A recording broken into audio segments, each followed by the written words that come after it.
இது நடக்கலனா எப்படி? தட்டுங்க சார், ஒரு அரங்கம் நிறைந்த கை தட்டல். எங்க தலை டிஆர் சார்க்காக.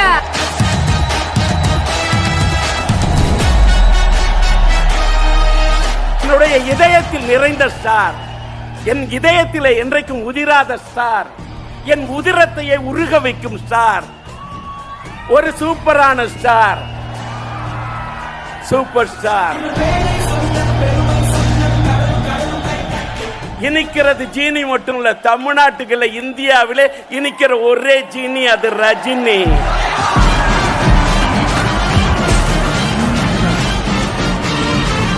அவர் நடந்து வந்தா என்ன மியூசிக், அவருடைய முடி அப்படி கோதுனா என்ன மியூசிக், அப்படி கைய விரல சொடக்குனா என்ன மியூசிக், அப்படி சுத்துனா என்ன மியூசிக். வேற வேற வேற வேற வேற கதாபாத்திரத்தில் நடிக்கலாம். இன்னை வரைக்கும் கடைசி வரைக்கும் இன்னைக்கு ஸ்டாரு, கதாநாயகன், ஹீரோ, யாராவது முன்னாடி நிக்க முடியுமா?